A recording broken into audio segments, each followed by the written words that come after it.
Hey there, I'm Ian Douglas. I'm the author of the website techinterview.guide, and I'm here to help people with career advancement and interview preparation. My live stream on Twitch covers topics such as company research, how to build resumes and cover letters, applying for the job, getting through interviews, and what to do during negotiations. I've coached thousands and thousands of people over the years to get jobs at the biggest tech companies in the industry, and I'm here to help you too. The following episode is taken from a longer live stream event and may contain interactions with other people in chat. Check out the end of the episode for more information. Let's get to it. Had another really good question drop in chat. Said, I had my first tech interview this week. I wish I could give you a virtual, well, all I can give you is a virtual high five, but congrats. Had my first tech interview this week. Reflecting on them, I have no idea if I did well or not. What does it look like on the interviewers side? What kinds of things do they rate us on, etc.? It's a great question. There are a handful of things that we're evaluating when we're interviewing someone. The first one is, what is your sort of breadth of experience? Like, how many different things do you know? And then based on those different things that you know, how deep do you know them? So we call it breadth and depth of knowledge. Now, you don't have to walk into that interview knowing everything about everything.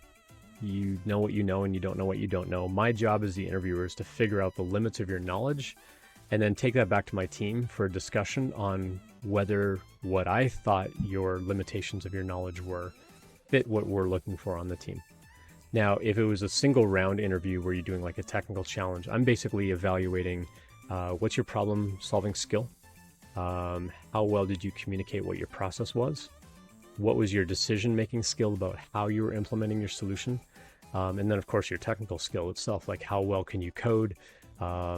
Is it well structured? Did you choose the best kind of loop or the best sort of overall code structure for that kind of solution? Did you pick, the most appropriate kind of data structure, the most appropriate kind of algorithm to solve the problem? Any good technical challenge is going to have multiple solutions. And so they're evaluating, like, what kind of solution did you come up with? Or did you even come up with a solution? Did you only get it partly working? Did you get the whole thing working? How quickly did you get it working? So there's lots of this sort of criteria. Now, every company is a little bit different as far as how they sort of rank and grade what you did. Some of them literally have scorecards that they keep track of like, they did this, they didn't do this. And then they go back and they kind of tally that up and they have that discussion with others on the team and say, this is how this person did during this portion of the interview. Every company is a little bit different on that. So there's no standard way that we do that. And that's why interviews are so subjective, because it's really up to the opinion of the person that interviewed you, whether you passed or not. But there's certainly things like likability and how well you communicate. Like, one story that I've told in the past was how we interviewed somebody at one company, and they were the smartest person in the room by far. Like, they knew more than all of us. And that wasn't even a question. Like, we would ask them a question, they immediately had an answer, they immediately had examples, they immediately had a story about it. They were extremely well prepared and they interviewed very, very well. But they were also really arrogant about it. And so when we got back together as a team and we did kind of this feedback session at the end where we all sit in a conference room and we talk about, they did this well, they did this well, they didn't do this, blah, blah, blah. We basically went around the room and they're like, they crushed it, they killed it, they smashed it, they did amazing, blah, blah, blah, blah, blah. And like all around the room, like, yeah, they were clearly the technical, like top technical candidate we had seen in a really long time. And then we went back around the room and we said, okay, so we would do it in two passes. The first pass is, how did they do on a technical level? And then the second pass is, who wants them on their team? Not a single person raised their hand saying, I want that person on my team. Not a single person in that room wanted that candidate on their team because they were really arrogant about it. They were the smartest person in the room and they knew it and they were a jerk about it.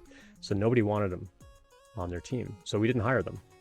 We sent them back a message and said, thanks. The team evaluated everything and we've decided not to move forward. And it really confuses the candidate because as a candidate, I'm sure going through their mind was like, I did everything they asked. I had answers for everything. Like, what happened? We can't give them feedback like, you're kind of a dick. Like nobody wants to work with you. We can't tell them that feedback. But, somebody somewhere has to give them that feedback of like, hey, if you're smart and you know it, like, you can kind of suppress that a little bit. Like, you don't have to be super arrogant about it. there's a fine line between being proud of the work that you've done and being really arrogant and braggy about the kinds of things that you've done, because that comes across as like, I don't want to work with that person, and you don't want to come across as that kind of attitude, especially in an interview. And so these are all things that we evaluate as interviewers. So we're certainly evaluating your technical skill. That's a big part of it. But it's also the communication and how likable you are on the team and how well we want to bring you on the team. Like, do we really like you? But just liking someone isn't enough to override lack of technical skill. A lot of technical skill is teachable and coachable, yes, but we also have to evaluate how much support are we going to have to give this person if we bring them on the team.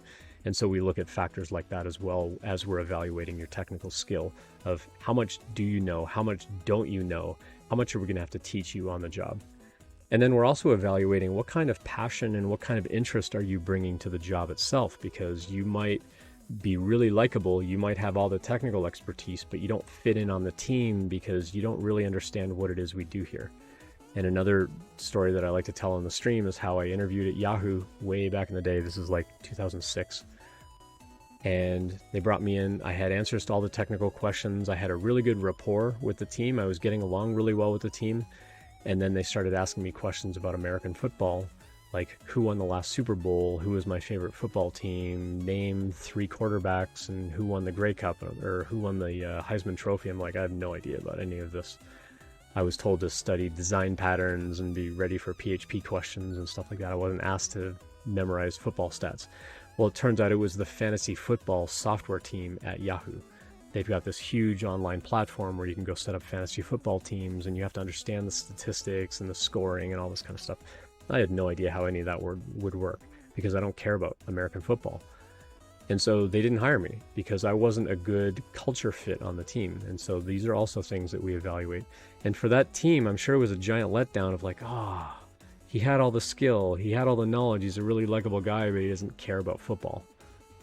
And so for them, I'm sure it was a bit of a deflating moment as well of like, maybe they had really high hopes that I was going to fit in on the team, and to not know or care about football means I wasn't going to bring that interest or passion to the job every day. And so those are also things that we look at is, do you know what we do as a company and how that's going to impact our customers and why this particular thing is important to us? The less of that we have to sort of teach you or train you about, the more likely you're going to fit in on the team and have a better experience on the team around like why we do what we do.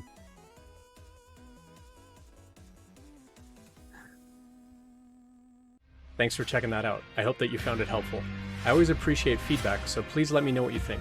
I appreciate any subscriptions, so please tell your friends and colleagues about it as well.